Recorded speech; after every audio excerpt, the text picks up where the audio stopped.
The night I called Kieran Holt, I was sitting on the floor of my own bathroom with the door locked and my hands shaking so badly I could barely find his name in my contacts. I almost didn't call. That's the thing people don't tell you about moments like that. You almost don't do the thing that saves you, because by that point, your sense of what you deserve has been so quietly, carefully dismantled that calling someone for help feels like the most selfish thing in the world. But I called him, and he answered on the second ring. Tatum. His voice was low, steady, the way it always was. Where are you? I could hear noise in the background, voices, the clink of glasses. He was somewhere important. He was always somewhere important. I'm at home, I whispered. I'm sorry. I didn't know who else to call. A pause. Not long. Maybe 3 seconds. Don't move. I'm coming. He hung up before I could argue. I should start from the beginning. Or at least the beginning of the part that matters. My name is Tatum Reeves, and 8 months before that phone call, I was a 29-year-old paralegal who thought she had her life reasonably under control. I had a studio apartment in Lincoln Park, a job I was good at, a boyfriend named Spencer who told me he loved me on our 3rd date, and whom I found charming enough at the time that I chose to ignore the small, specific feeling in my chest that said, "Slow down." I did not slow down. Spencer Aldrich was handsome in the way that real estate agents are handsome. Polished, confident, always dressed just right for whatever room he was walking into. He was in sales, which I later understood to mean he was extremely good at making you feel like whatever he wanted was actually your idea. The early months were easy. They always are, I think. He took me to nice restaurants and remembered little things I mentioned in passing. The author I'd said I liked, the film I'd never seen, the kind of flowers I preferred. He was attentive in a way that felt like being held. I told my best friend Deja that I thought I might actually be in love with him, and she said, "Are you sure? Or does it just feel good to be seen?" And I told her she was being cynical, and she hugged me and said she hoped she was. She wasn't. I met Kieran because of work. He was a client at the firm, Westerfield & Cole, a mid-size litigation firm in the Loop where I'd been for 4 years. His company had hired us for a contract dispute, and I was assigned to support the senior associate handling the case. Kieran Holt ran a private security consulting firm that operated out of an office tower in the West Loop, and if you only read what was publicly known about him, you'd know he was 37, ex-military, highly decorated, and had built his company from a 3-person operation to one of the most sought-after private security firms in the country. What was less publicly known, and what I had to sign additional NDAs to be near, was that his client roster included people whose names you'd recognize from the news. Politicians, CEOs, people who needed to be protected and preferred that protection to be invisible. I did not find him charming at first. He was too controlled for charming, too deliberate. He spoke like every word cost him something, and he'd decided it was worth the price. He called me Ms. Reeves in a tone that was neither warm nor cold, simply precise. I called him Mr. Holt. We worked together for 6 weeks on the contract dispute, and at the end of those 6 weeks, the case settled. He signed the closing paperwork, and he left without so much as a handshake. I didn't think about him again until the night of the firm's client appreciation dinner. 3 months later, when I walked into the rooftop venue and saw him standing at the bar, looking like he'd been placed there deliberately to make everyone else in the room feel underdressed. He saw me, and for a moment he just looked at me. Not the way men look at you when they're deciding what they think of you, but the way someone looks at a person they've been thinking about without meaning to. "Miss Reeves," he said. "Mr. Holt," I said. And then, because the bar was crowded, and the only open space was next to him, I stood there, and we talked for 40 minutes about an article I'd read on private security risk assessment, and a book he'd apparently been working through on the same subject, and by the end of it he said, "Send me what you're reading." And I said I would. I did not examine why I left that event lighter than I'd arrived. I had a boyfriend. I was not the kind of person who did things like that.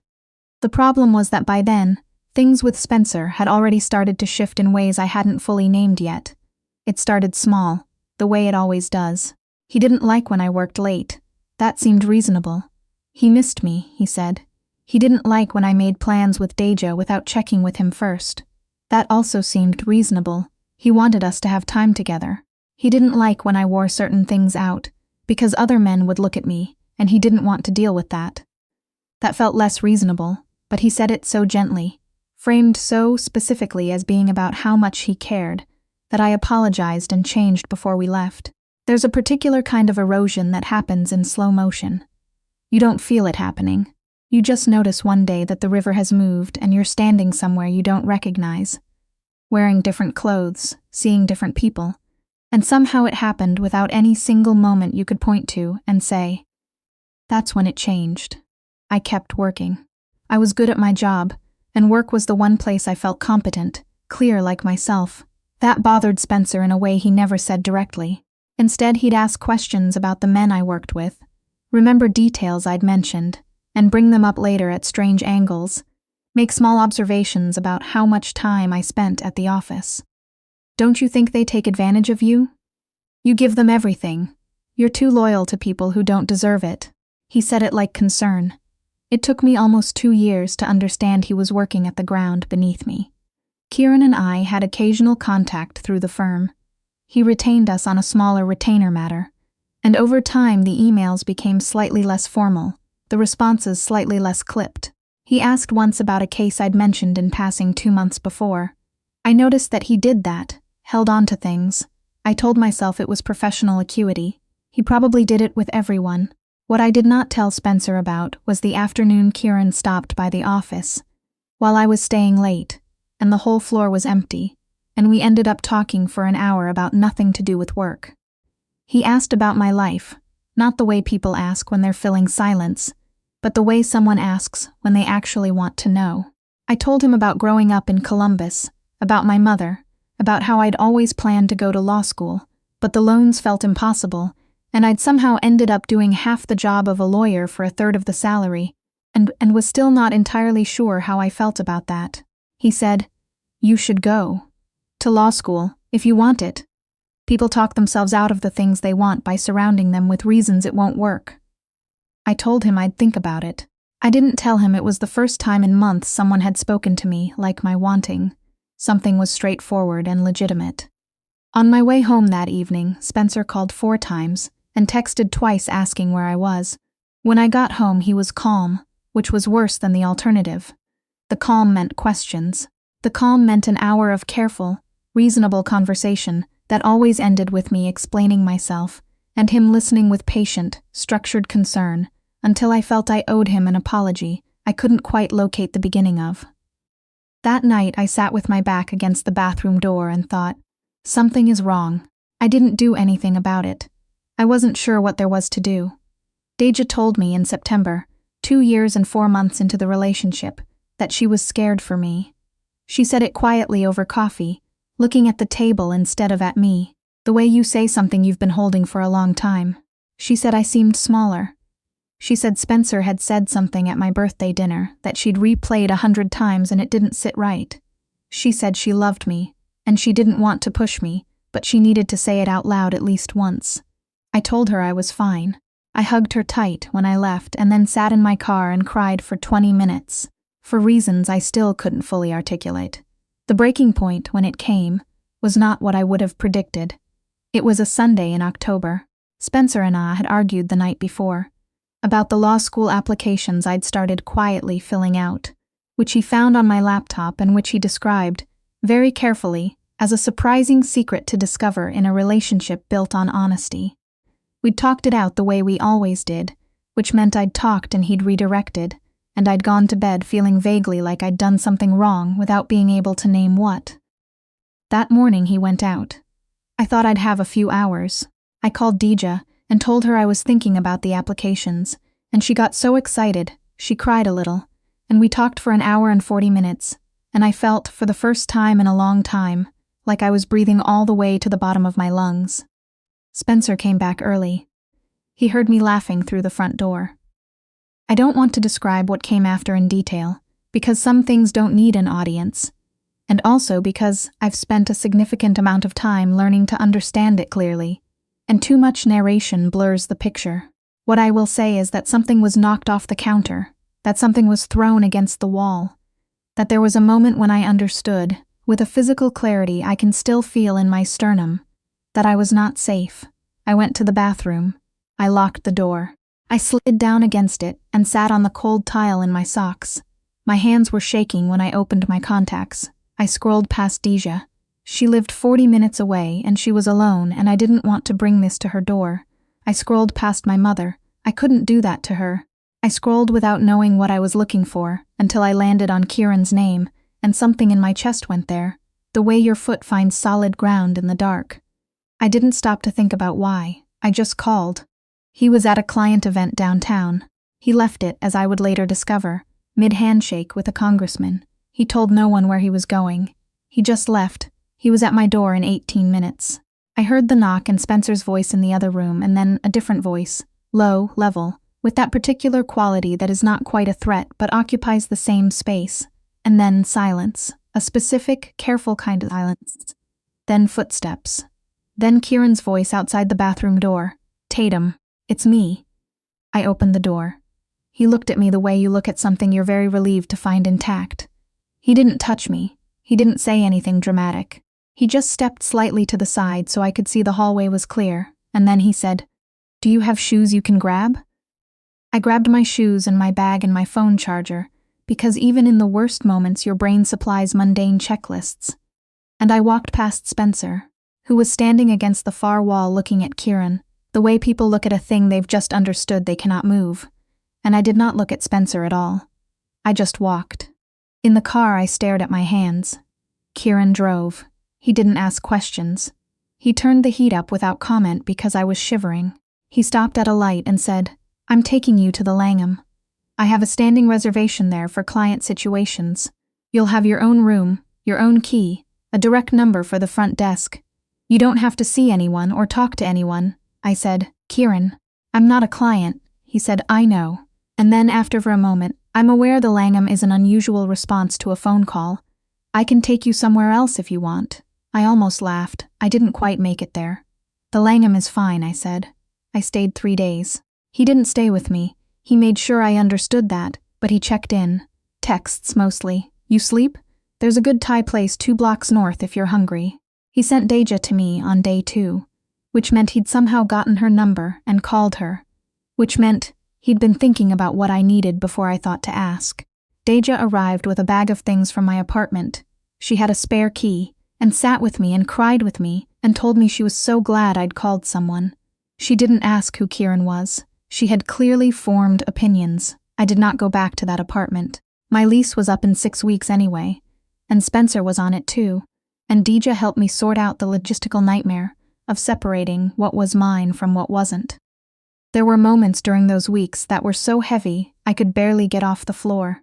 There were days I replayed 2.5 years and tried to find the exact moment I should have left sooner, and I could never locate it cleanly, which is a special kind of grief. Not for him, but for the version of myself I'd been, before I let the ground shift that far. I filed a police report. I want to be clear about that. I filed a report. I spoke with a victim advocate. I documented everything. I got a protective order. I want to be clear about it because the comment sections of the world are full of people who wonder why women don't call the police, and the answer is complicated, but I also want it on record that I did. That was my call to make, and I made it. Spencer was charged. The legal process is long and unglamorous, and I won't pretend it felt like justice in any clean sense of the word. But it moved forward. Kieran didn't ask about the legal side. When I told him I'd filed the report, he ceased, "Good," with a brevity that somehow encompassed everything I needed to hear. I didn't see him often in those first months. I was focused on rebuilding things, my routine, my sleep, my sense of what I was like when I wasn't calibrating myself to someone else's mood. I went back to the law school applications. I rewrote the personal statement 4 times. I talked to a therapist named Dr. Ansley every Thursday at noon, and I cried in her office regularly, and I made slow, real progress. Kieran texted sometimes. Never intrusively. Just, "How's the application coming?" Or "Article you'd like," sending the link. Once, in January, when I'd mentioned in passing that I was nervous about a financial aid situation, he sent a name and number with a note. "Former client knows this process cold. Mention my name." He did it so matter-of-factly that I didn't know whether to be touched or annoyed. I landed on touched. In February, he asked if I'd have dinner with him. Just dinner. He was careful to say it like that, like he understood the terrain and wasn't going to pretend otherwise. I said yes, and then I panicked for 4 days and called Deja, who told me to wear the green dress and shut up. I wore the green dress. We went to a small Italian place in River North. Not flashy, not performatively intimate, just good food and a quiet corner table, and a man who looked at me over the breadbasket like I was the most interesting person in the room and seemed entirely unbothered by the fact that I'd clocked that and called it out.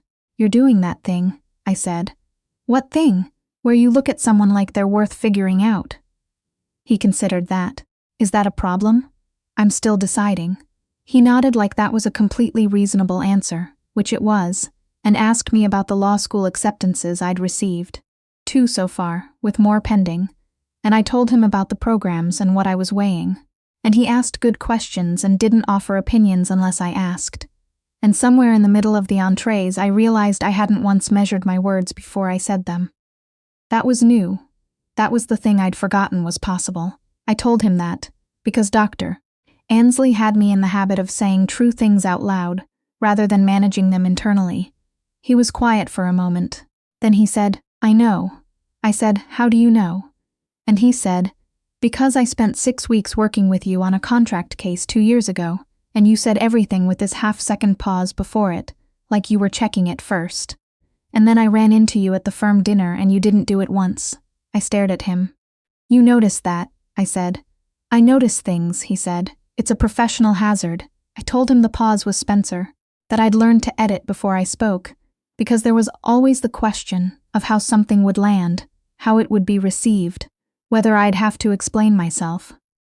He listened to that without flinching, without performing empathy, just took it in with the same steadiness he brought to everything. "Does it bother you?" I asked, knowing about all of that. He looked at me steadily across the table. "No," he said. "What happened to you doesn't change what I think of you, Tatum. It only changes what I think of him." I looked down at my plate. I pressed my lips together. I was not going to cry in this restaurant over chicken piccata. I managed it, barely. We stood outside after, on the sidewalk in the cold. And he said he'd call me a car, and I said I could call my own. And he said he knew I could and was offering anyway. And I laughed and let him, and it felt easy, in a way I hadn't felt easy around a person in a very long time. He texted when I got home. "Good night, Tatum." I stared at it for a while. 3 weeks later, I told Deja I thought I was falling for him, and she said, "Honey, I've known since October." And I asked when she was going to tell me, and she said, "When you were ready to hear it." The thing about knowing what it's like when things go wrong is that you also develop this hypervigilance around new things going right. I watched for patterns. I noticed when he asked me about my day and factored in whether he actually listened versus whether he just waited for his turn to talk. He listened. I noticed whether he framed things as requests or as corrections. He always asked. I noticed whether I felt like myself when I left him, or like a slightly different version of myself that had been shaped around his preferences. I felt like myself, consistently. More myself, actually, than I'd felt in years. He was not easy in the conventional sense. He was private and controlled and direct to the point of bluntness, and he had a professional life that he kept compartmentalized in ways I gradually came to understand rather than resent. He was not effortlessly warm the way some people are. Warmth for him was specific, directed, deliberate, and because of that, worth more. He called me Birdie when nobody was around. I never asked where it came from. I liked not knowing. It felt like it belonged entirely to us. In the spring, I got into my first-choice law school. I called him before I called my mother, which tells you everything. He said, "I knew you would," with a certainty that was mildly infuriating, and also the best thing anyone had ever said to me about myself. My mother cried. Deja screamed. Dr. Ansley smiled and said she was proud of me, and that I'd done the work, and this was the result of the work, which was exactly the right thing to say. I want to tell you the rest the way it actually happened, which is slowly. Kieran and I took our time. After what I'd been through, after what I'd done to my own instincts by overriding them for so long, I was not interested in rushing, and he never once made me feel like I was testing his patience by needing that. We were careful with each other in the good way, the intentional way. There's a difference between a man who moves slowly because he's disinterested and a man who moves slowly because he's paying attention. I'd had enough of the first kind disguised as the second, Kieran was simply the second. By the time he asked me to be with him, properly, formally, in the way people do when they stop leaving things implicit. I'd been in his life long enough to know what his apartment looked like in the morning, and which of his staff he trusted most, and how he took his coffee, and what he looked like when he was worried about something, and trying not to show it. I said yes without the half-second pause. He noticed. I saw it in his face. "No edit," he said quietly. "No edit," I said. He reached across and took my hand with both of his, and held it the way you hold something you've been careful about for a long time. I think about the night on the bathroom floor sometimes. Not with the same weight I used to. The weight's different now, more like scar tissue than an open wound. I think about the version of me who almost didn't call, who sat there telling herself she didn't deserve to ask for help. I'm glad she called anyway. There's something I know now that I didn't know then. The people who are actually safe to call are the ones who answer at the second ring, and hang up before you can argue, and show up in 18 minutes without asking you to justify needing them. I didn't know that was something that existed. I do now. Law school starts in August. Kieran is already annoying me about where I want to live near campus. I told him I was perfectly capable of finding my own apartment, and he said he was aware of that and was asking about his preferences. Not mine, in a tone of such complete reasonableness that I had to turn away so he wouldn't see me smiling. This is what it's like, I think. This specific thing, feeling like yourself, all the way through, without the pause, without the editing. I didn't think I'd have it again. I was wrong.